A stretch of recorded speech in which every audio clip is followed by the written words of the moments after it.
አስደንጋጭ ነገር ተፈጥሯል። ውድ ቤተሰቦች ሉል ታግተዋል። ሉል ጠፍተዋል። የፈራ ነው ደረሰ። በጣም ነው የደነገጥኩት። በጣም ነው ያሳዘነኝ። ምን ውስጥ እንደከተቱት አልታወቀም። ሰላም አለይኩም ወራህመቱላሂ ወበረካቱ። ውድና የተከበራችሁ ውድ ቤተሰቦቼ እንዴት ናችሁልኝ? እኔ ያለውኝ አልሐምዱሊላህ። ክርስቲያን ወገኖቼ ሰላም ሰላም ብያለሁ። ባላችሁበት ሰላማችሁን ይብዛልኝ። አስደንጋጭ ነገር ተሰምተዋል። ውድ ቤተሰቦቼ ሉል አትሂድ ሲባል እምቢ ብሎ ሄዶ ያልታሰበ ነገር ተፈጠረ። ሉል በጭራሽ ያላሰብነው ነገር ነው የተፈጠረው። በሄደው ማግስት ነው የታገተው። ሳምንት በሙሉ ያው አለ ሉል በሰላሙ ነው። ሉል በውስጥ መረጃ የሰጠ ነው የሚለው ነገር የኛ በውስጥ መስመር አንዳንድ መረጃዎችን ስለሚደርሰን ለእናንተ በየጊዜ ቪዲዮ ይለቀኩላችሁ ነበር። የሉል ያለው ሁኔታ ምን ላይ እንደደረሰ እንዴት እንደሆነ ያን ያክል ቪዲዮን ባይለቀቅም ምን ላይ እንደደረሰና ምን እንደሆነ ያንዳንዱ ነገር በትንሹም ቀንጨብ አድርጌ በሰማሁት መረጃ ልከለቅላችሁ ነበር። ግን የዛሬው ደግሞ ጫን ያለው መጥቶ ሙሉ በሙሉ ሉልን ከነ ስልኩም አጥፍቶ ማንነቱ ቀይሮ እንደጠፋ ነው የታወቀው።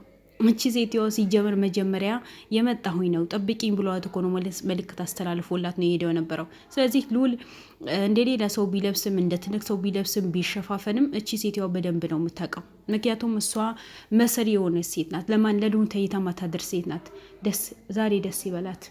አሁን ደስ ብሏት ያደረች ነው። ሉል ጠፍተዋል። ሉል አግተውታል። በየጊዜ ኬዝ ሊጨምር የያዘው ኬዝን ማውራው ነገር ጠፍቶብኛል። ውድ ቤተሰቦች በጣም ይቅርታ ለንግግሬ።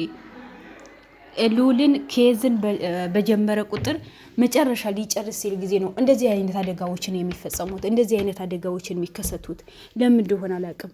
በጣም ተጠንቅቀው በጣም ሆነ ብለው ስራውን ይሰሩትና በመጨረሻ ሰዓት ነው ሉልን የሚያግቱት፣ ሉልን ስቃይ የሚያበሉት። ዛሬ ሉል ታግተዋል። በማን እንደታገተ አልታወቀም። በማን እንደወሰደው አልታወቀም። የት እንደተገባ አልታወቀም።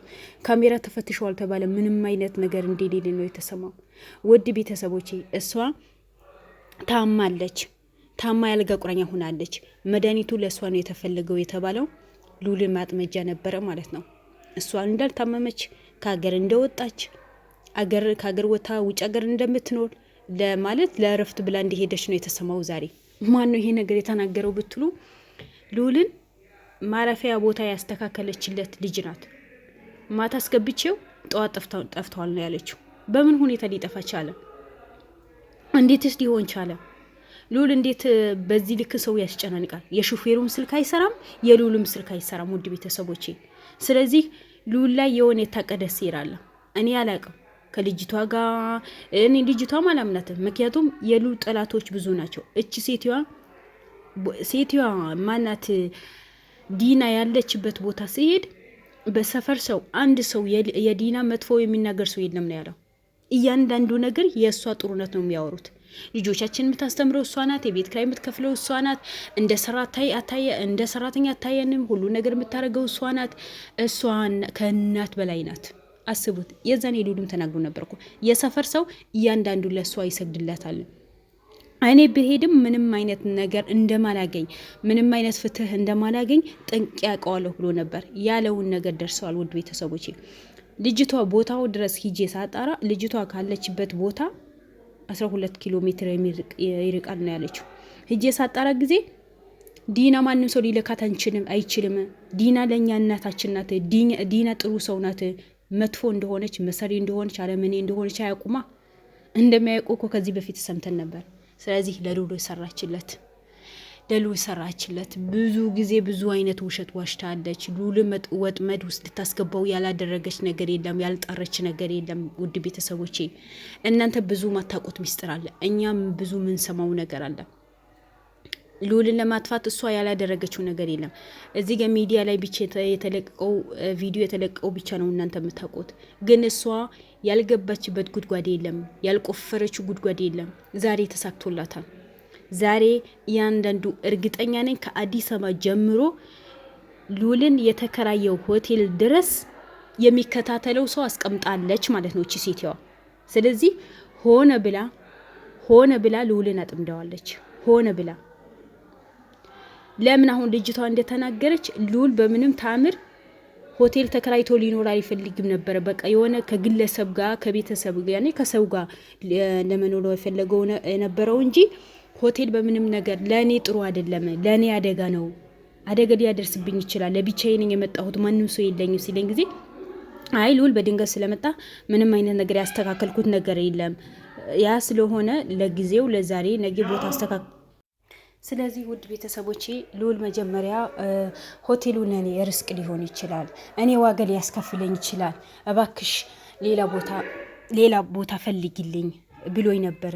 ግን እኔ ምንም ችግር የለውም እኔ ጠበቃ አደርግልሃለሁ፣ የሚጠብቁ ልጆች አዘጋጃለሁ፣ ለጊዜው እዚሁን ብዬው ነበር። ጠዋት ሲሄድ ጊዜ ነው ልዑል እቃውን ምኑ ይዞ እንደወጣ ነው የተነገረኝ ነው። እንዴት ነው ልዑል እንዴት እንደዚህ ነገር ሊያደርግ ይችላል? እሺ ከወጣ ስለዚህ ልዑል ከፈራ በኋላ እንደዛ ካላት በኋላ እሷም ችግሩ ታውቀዋለች። ቪዲዮ እከታተላለሁ ብላለች። አክስቱ በሱ ላይ ምን አይነት እርምጃ እንደምትወስድ ምን ያክል እንደምትከታተለው ታውቃለች። እንዴት እንደዚህ ትለቀዋለች? ልዑል በራሱ እጅ ከሆቴሉ የሚወጣ ከሆነ ቁልፉ ምኑ አስረክቦ የሚወጣ ከሆነ እኮ ስልኩን አይዘጋ። እሺ የልዑል ስልክ ቢዘጋ የሹፌሩ ስልክ ለምን ተዘጋ? ሹፌሩም ተሰወረ፣ ልዑልም ተሰወረ። ስለዚህ ሆነ ብለው አይደለም ይሄ የተደረገው በሊያ ሰዎች ናቸው። በሊያ ያልኩኝ በዲና ሰዎች ናቸው። ዲና ከአዲስ አበባ ጀምራ ትከታተለው ነበረ ማለት ነው ልዑልን ከአዲስ አበባ ጀምራ። ባይሆንማ በዚህ ልክ አይሆንም ነበር። እዛ ጋ እንትን አዘጋጀኋቸው ልዑልን ውጭ ሲወጣ የሆነ ምግብ ሲፈልግ ምን ሲል እናንተ ተከታተሉት፣ ከስሩ ሂዱ፣ ምክንያቱም እንደዚህ በቃ እሱ ብቻው ለመውጣት አይፈልግም ብዬ ነገርኳቸው ነው ያለችው። ስለዚህ ከነገርሻቸው እንዴት ልዑል ከቤት ሁሉ ነገር አስረክቦ ሲወጣ ጊዜ ለምን አልተከታተሉትም? ለእኔ ጥያቄ እውነት እነሱ ለልዑል ጠበቃ ሆኖ እዛ ጋር የሚጠብቁት ከሆነ ልዑልን የሚጠብቁ ከሆነ ልዑልን የትም ሲሄድ ውጭም ሲወጣ ምን ሲል የሚጠብቁት ከሆነ ለምን ተከታትለውት ለምን አላንቺ ጋር አልደወሉ? እንዴት ዝም ሊሉ ቻሉ? ለእኔ ጥያቄ ነው። ስልክ ወጥቶ ያወራ ነበር ከሆነ ልጅ ጋር ይገናኝ ነበረ ምናምን። እሺ ያ ልጁ ነው አገተው ነው የምትሉት? ካልሆነስ አንቺ ያስቀመሻቸው ሰዎችን ተከታተሉት። የትም ቢሄድ ምግብ ሊበላ ቢወጣም ቡና ለመጠጣት የሚወጣ ከሆነ ተከታተሉት ብለሽ ያስቀመሻቸው ሰዎችን ለምንድን ነው ልዑልን አልተከታተሉት? የት ይግባ የት ይውጣ፣ በየትኛው መኪና ሄደ፣ ለምንድን ነው የሆነ ኢንፎርሜሽን የሌለው? አንድ የኔ ጥያቄ። ሁለተኛ ጥያቄ ደግሞ ለምንስ ሆቴሉ ላይ በካሜራ ምንም ነገር አያሳይም? እንዴት ይባላል? በምን ሁኔታ ለምን አያሳይም? ልዑል ከማን ጋር እንደወጣ፣ ምን ሰዓት እንደወጣ፣ ስንት ሰዓት እንደወጣ፣ ከማን ጋር ተያይዞ እንደወጣ እያንዳንዱ ያሳያል አይደል? ማለት የሆቴሉ ካሜራ እስከ ውጭ ድረስ ነው።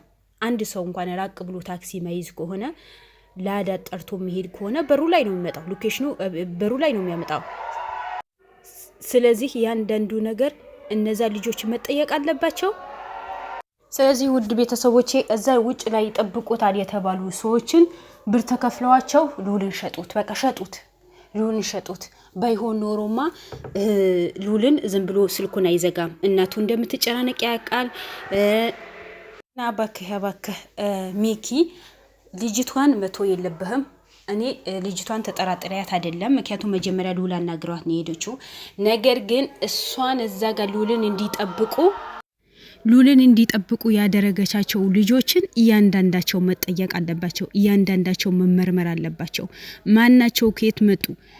ለምን ካሜራ ባይጠፋ ኖሮ የልዑልን እንዴት እንደወጣ ምን ሰዓት እንደወጣ ከማን ጋር እንደሄደ እያንዳንዱ ካሜራ ያሳያል። ለምን የሆቴሉ ካሜራ እስከ ውጭ ድረስ ነው ያለው። ስለዚህ አባካችሁ ውድ ቤተሰቦች ለልዑልን ሁላችሁም ጸሎት ዱዓ አድርጉለት። በጣም እኔ እንጃ ምን እንደምላችሁ አላቅም። በጣም ነው የደነገጥኩት። በጣም ነው የፈራሁት ነገር በጣም ደርሰዋል። ለምን ያኔ ሟርተኛ ነሽ እንዳትሉኝ፣ ምክንያቱም ሴትዋ ልዑልን በጣም እንደምትፈልገው አውቃለሁ። ሆነ ብላ ልዑልን ለማገት ልዑልን ለማጥፋት ትፈልገዋለች። ለምን? ልዑል ለእውነት ስለሚሰራ እውነተኛ ሰው ስለሆነ። እውነተኛ ሰው መች ይወደዋል? አይወደውም እኮ። ሁሌም አጭበርባሪ የሆነ ውሸታም የሆነ ምንም አይነት ነገር ለሰውን የሚቆም ራሱን አሳልፎ የሚሰጠው ሰው አይወደውም። ገብቷችሁ ኋላ ሰው አይወደውም። ስለዚህ እቺ ሴትዋ ሉል ለእውነት ስለቆመ እውነት እንስራ፣ ውሸት ምንም አያደርግም፣ ሰው መበደል የለበትም፣ ሰው መጎዳት የለበትም ስላለ ነው ሉልን ይሄን ያህል የሚከታተሉት እንጂ ሉል ዘርፎ አይደለም፣ የሰው ንብረት ቀምቶ አይደለም፣ ግቦ ተከፍሎት አይደለም፣ 5 ሳንቲም ሳይከፈለው ነው ሉል የሚሰራው ነበረው። እንዴት ዛሬ ሉልን ይታገታል? ለሰው ልቁም ባለበት የተበደሉ ሰዎች በሙሉ ከጎናቸው ልቁም ባለበት ለሉል ይሄን ይገባዋል ወይ? ለሉል ይሄ ይገባዋል ወይ? ሉልን ማገት እንዴት ያስችላቸዋል? ሉል እኮ የህዝብ ልጅ እኮ ነው። ሉል ለአንድ እናቱ ብቻ ሳይሆን ለህዝብ ልጅ እኮ ነው።